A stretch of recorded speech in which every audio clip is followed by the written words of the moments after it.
Amados irmãos, estamos iniciando mais um estudo das Sagradas Escrituras. Estamos muito felizes de estar reunidos aqui, nós, os irmãos desta comunidade e as comunidades irmãs, além daqueles que habitualmente nos acompanham. Que as bênçãos do nosso Deus possam estar com todos, com as suas famílias, que nós possamos estar sob os cuidados e proteção do nosso Pai Celestial. Estamos estudando o livro Romanos, a carta do apóstolo Paulo à igreja de Roma. Vamos examinar neste dia o capítulo 8, entre os versículos 26 e 39. No último estudo que nós fizemos, nós vimos que o apóstolo, ele conclui a primeira parte deste capítulo falando a respeito da natureza dos filhos de Deus e de como os filhos de Deus, assim como a própria criação, têm uma expectativa de receber do Pai a salvação, ou seja, todos têm uma esperança de que a luz de Deus possa chegar para que as trevas sejam eliminadas definitivamente. Na segunda parte do capítulo 8, o apóstolo vai fazer uma abordagem mostrando que nós temos um Espírito, que é o Espírito de Deus, que por nós intercede junto ao Pai para nos ajudar nas nossas lutas aqui nesse mundo. Estas lutas não são fáceis e nós precisamos entender bem como este Espírito intercede, nos ajudando em nossas necessidades. Vamos à leitura. Da mesma maneira também, o Espírito ajuda as nossas fraquezas, porque não sabemos o que havemos de pedir como convém, mas o mesmo Espírito intercede por nós com gemidos inexprimíveis. O apóstolo, ele inicia aqui o seu comentário falando que nós temos uma ajuda, um Espírito que intercede por nós naqueles momentos mais difíceis e o faz de diversas maneiras. Veja que ele diz que nós não sabemos muito bem o que pedir. E por que isso acontece? Porque nós vivemos num mundo onde está presente o espírito do Satanás, o espírito das trevas. E ele com certeza embaraça os nossos pensamentos. O poder do inimigo é muito grande neste mundo. E ele faz todo o esforço para que sejamos confundidos, inclusive atrapalhando as nossas relações com o nosso Deus. Nós precisamos entender bem que este Espírito, ele nos socorre nas nossas fraquezas. Quando nós estamos pedindo ao nosso Deus que nos socorra, este Espírito intercede numa linguagem que o apóstolo chama de inexprimíveis, gemidos inexprimíveis, quer dizer, numa linguagem espiritual, onde não se leva aos céus as nossas palavras, mas os nossos pensamentos, na sua integridade. Embora a gente não esteja preparado para falar com Deus, para clamar ao nosso Deus, o Espírito, ele intercede por nós e ele faz essa correção. Ele nos ajuda a falar com o nosso Deus, levando aquilo que realmente nós temos necessidade. É um Espírito que intercede por nós numa linguagem que nós não entendemos aqui na terra, mas que o nosso Deus recebe com toda a clareza. No versículo 27, ele diz assim: e aquele que examina os corações sabe qual é a intenção do Espírito, e é ele que, segundo Deus, intercede pelos santos. Quem é que examina os corações aqui? É o nosso Deus. Ele é aquele que sabe o que vai na nossa intimidade. O Espírito a que nos referimos é o Espírito Santo. É importante, irmãos, a gente entender que esse conceito de trindade precisa ser melhor entendido. Não como a existência de 3 pessoas, como entende a teologia católica, mas o entendimento de que existe um Deus que se manifesta de 3 maneiras, de 3 formas.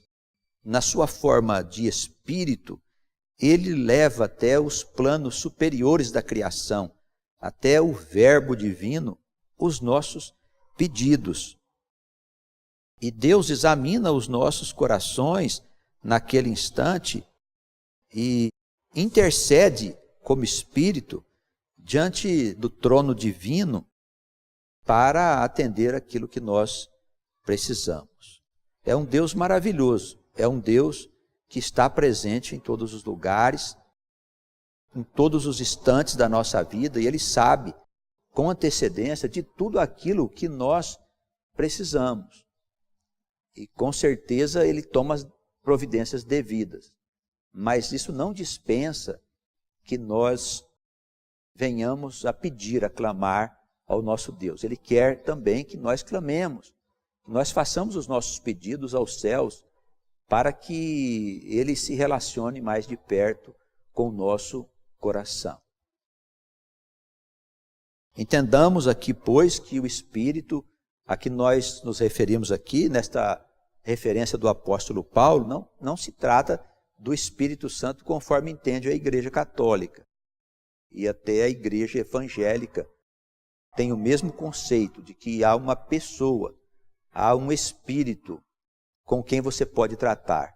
Nós tratamos diretamente com Deus, na pessoa de Jesus. Falamos com Jesus e certamente os nossos pedidos pelo Espírito chegam até o trono divino e somos ouvidos em tudo aquilo que nós precisarmos.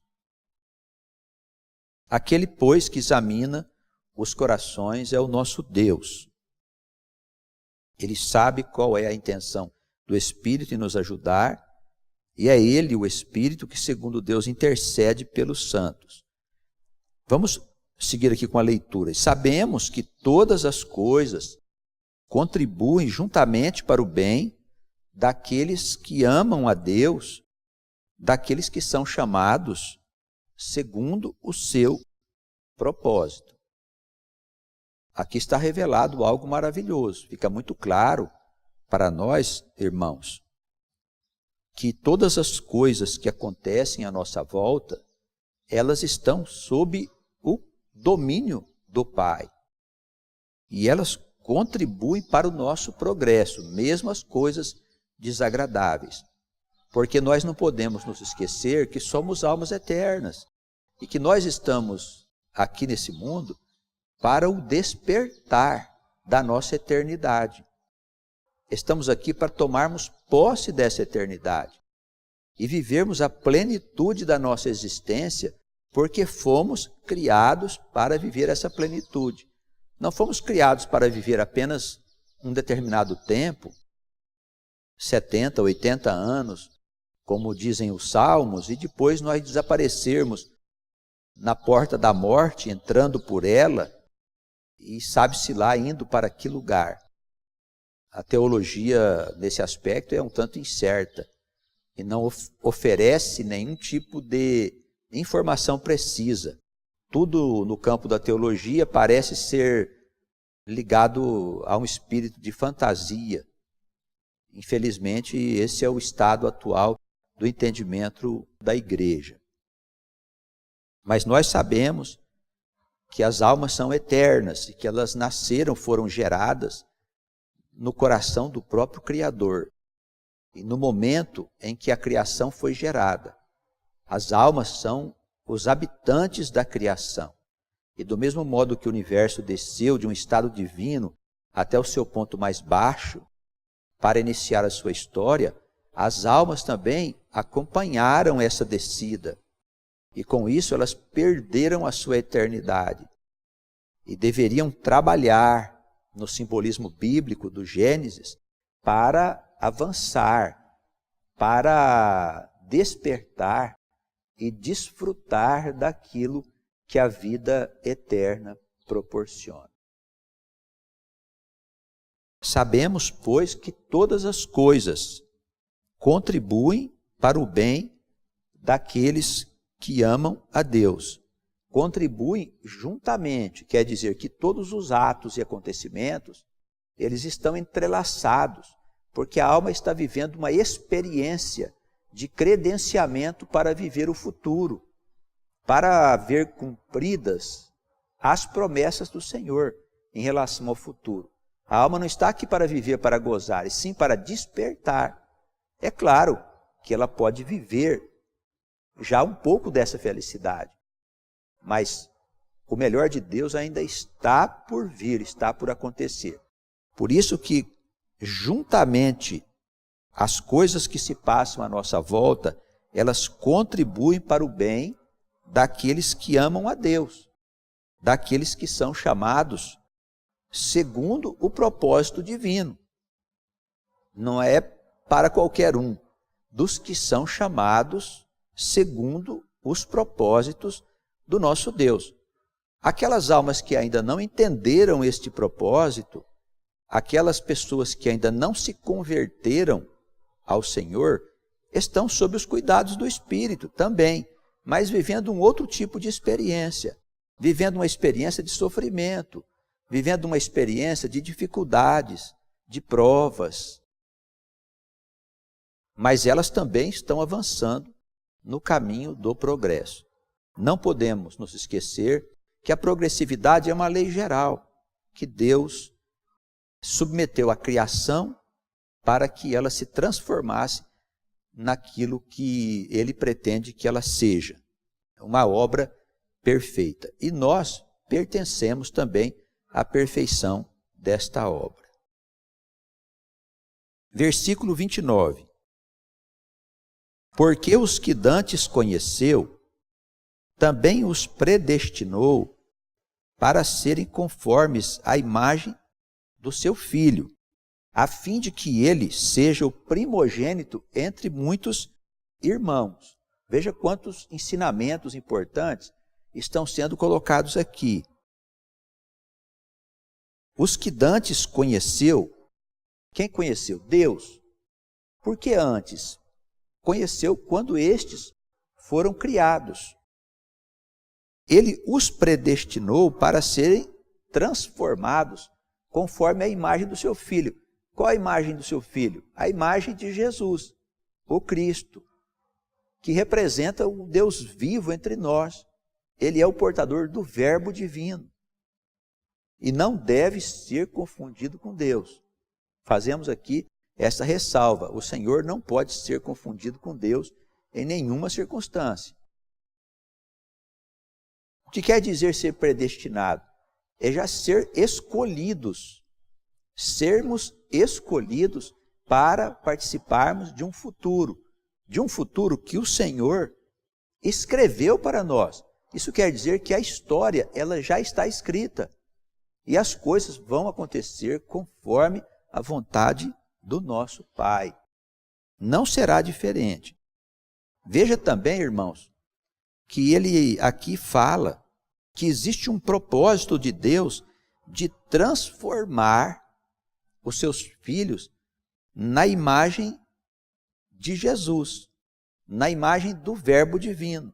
Quer dizer, o Senhor quer que todos nós tomemos posse da nossa eternidade, para que a gente venha viver conforme os seus divinos propósitos. Fomos criados para nós desfrutarmos da felicidade eterna. Isso não significa que nós não teremos que passar pela morte física, porque se somos habitantes da criação e a criação é um meio em constante transformação, a matéria também, com o passar do tempo, ela se desagrega, provocando esse fenômeno que se chama envelhecimento. Então, a matéria morre e a alma se desprende. Se ela já tem posse da eternidade, ela naturalmente ascende aos céus da eternidade. E ali ela permanece por certo tempo, antes de voltar a viver novamente, dando continuidade à sua existência gloriosa. Esse parece ser o propósito do nosso Deus. Tudo indica que o entendimento deve seguir neste caminho. Não podemos nos esquecer que Jesus Cristo é o primogênito entre os irmãos. O que quer dizer primogênito? É o primeiro. Poderíamos dizer, segundo o que pensamos, que Jesus é o nosso irmão mais velho, a alma que mais viveu aqui nesse mundo, e por isso é aquele que está à frente de toda essa humanidade. Mas entre os irmãos, entre o povo de Deus, Jesus, o Cristo, é o primogênito.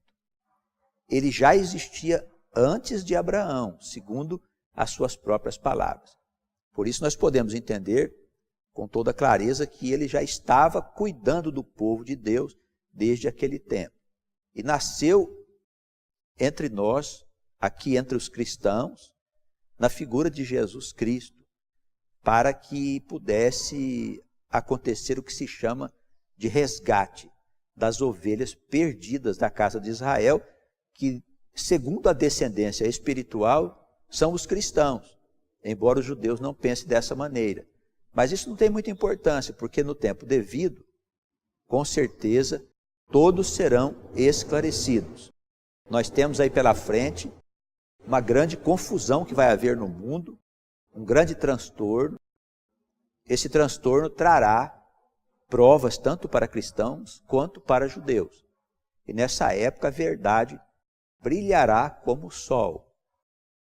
Com toda certeza, todos saberão quem é o Messias. Para nós, é aquele que está à frente do nosso povo, é o primeiro entre os irmãos. O versículo 30, ele nos fala que aqueles que o Senhor predestinou, a estes também ele chamou. E aos que chamou, a estes também justificou. E aos que justificou, a estes glorificou. Vemos aqui no versículo 30 que o Senhor está falando do povo dele. Ele escolheu entre os humanos uma nação para constituir como seu povo. Foi isso que o Senhor fez. Eles foram escolhidos, foram predestinados, quer dizer, Deus, ele traçou um projeto para esse povo, para esta nação, um plano a ser executado. Depois os chamou, quando eles estavam entre os homens, os justificou por meio da fé, segundo os ensinamentos de Paulo, e aos que justificou, a esses glorificou. Por que glorificou? Porque a glória de Deus está presente no coração do seu povo. Nós temos que entender desta maneira, porque a casa de Davi, que é a casa do Senhor, certamente é a casa que anuncia essas boas novas, o reino messiânico que vem sobre o mundo para que as nações possam encontrar a paz definitivamente. E essa paz de que falamos não é uma paz material apenas, é uma paz de natureza espiritual. Evidentemente, se a paz vem até nós pelo Espírito de Deus, a humanidade como um todo, ela certamente encontrará a sua felicidade. O apóstolo prossegue aqui, no versículo 31, fazendo agora algumas considerações sobre este povo escolhido, chamado, predestinado, glorificado. Que diremos, pois, a estas coisas? Se Deus é por nós, quem será contra nós? Aquele que nem mesmo o seu próprio filho poupou, antes o entregou por todos nós, como não nos dará com ele todas as coisas? Quem intentará acusação contra os escolhidos de Deus? É Deus quem os justifica. Quem é que condena? Pois é Cristo quem morreu, ou antes, é Ele quem ressuscitou dos mortos, o qual está à direita de Deus e também intercede por nós. Quem nos separará do amor de Cristo? A tribulação, a angústia, a perseguição, a fome, nudez, perigo ou espada? E nós vemos aqui que o apóstolo, ele começa a fazer aqui uma consideração bastante profunda sobre o povo de Deus e as muitas tribulações que esse povo deve passar. Isso não significa que não tenha passado ao longo da história, como judeus, como cristãos, homens e mulheres que sofreram por causa da palavra de Deus, por causa das promessas que eles não viram cumprir, mas que com toda certeza eles irão ver cumprir, porque as promessas do Senhor ainda não se cumpriram. Se Deus é por nós, se nós temos Deus como nosso Pai, aquele que fez o projeto das nossas vidas, aquele que preparou o nosso futuro, como é que nós vamos achar que alguma coisa vai dar errado? Evidente que não. Se nós temos Deus no comando, certamente tudo correrá conforme a vontade deste Deus. Se Ele é por nós, ninguém poderá ser contra nós, porque a vitória já está garantida. E ele desenvolve o pensamento: quem poderá acusar este povo de Deus?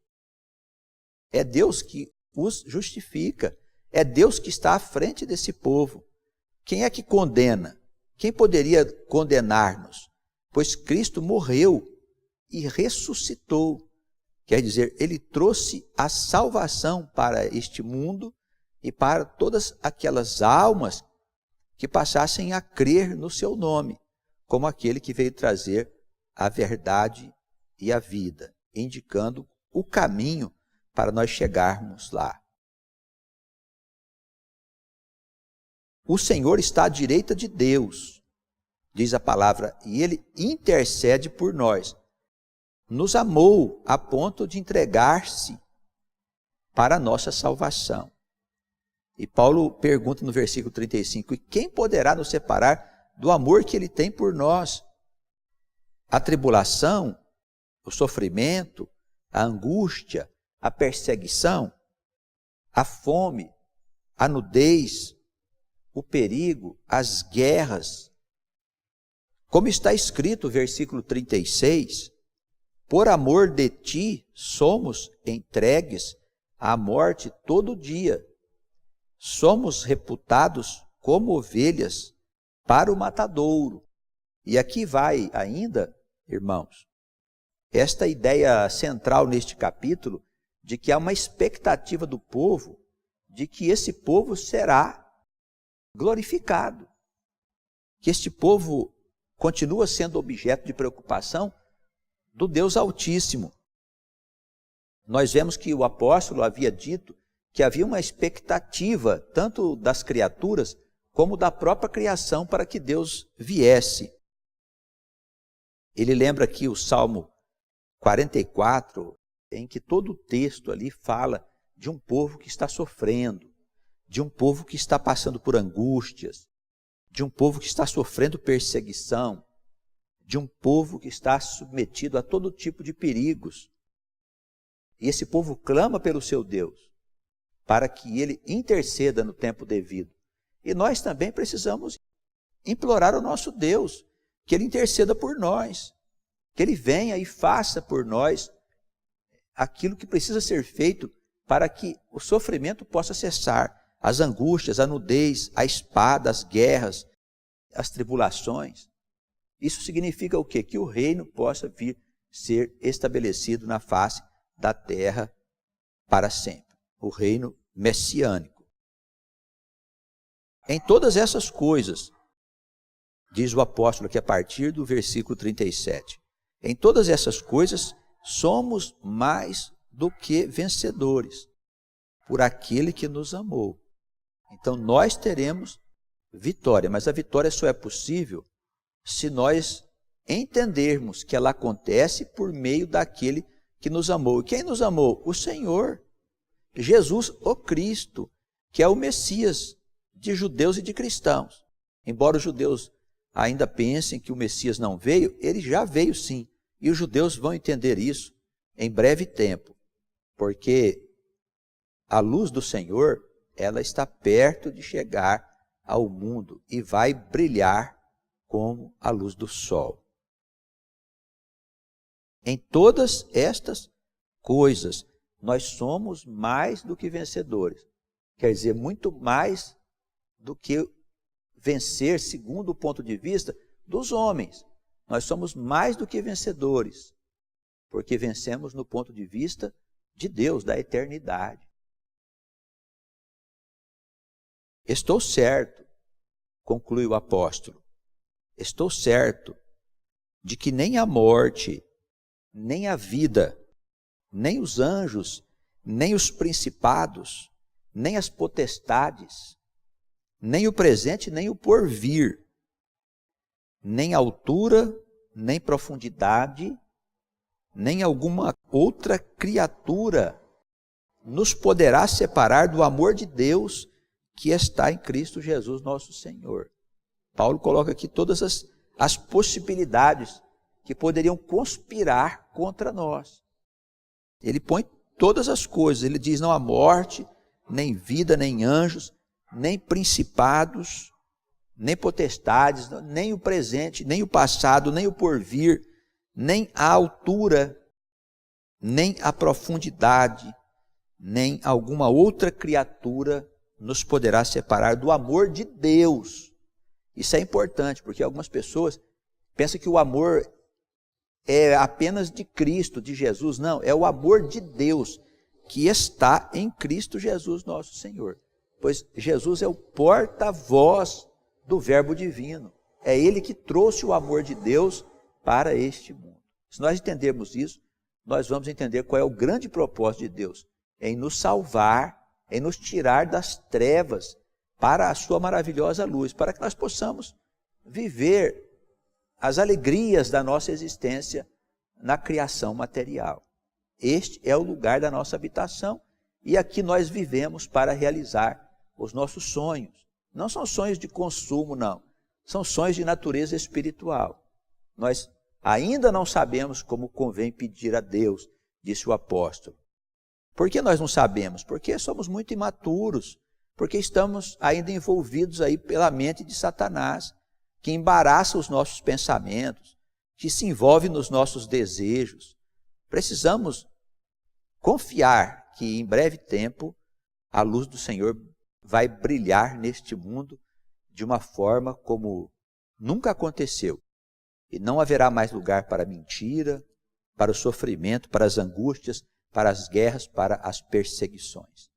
Tudo isso será apenas a lembrança de um passado que vai ficar para trás para sempre.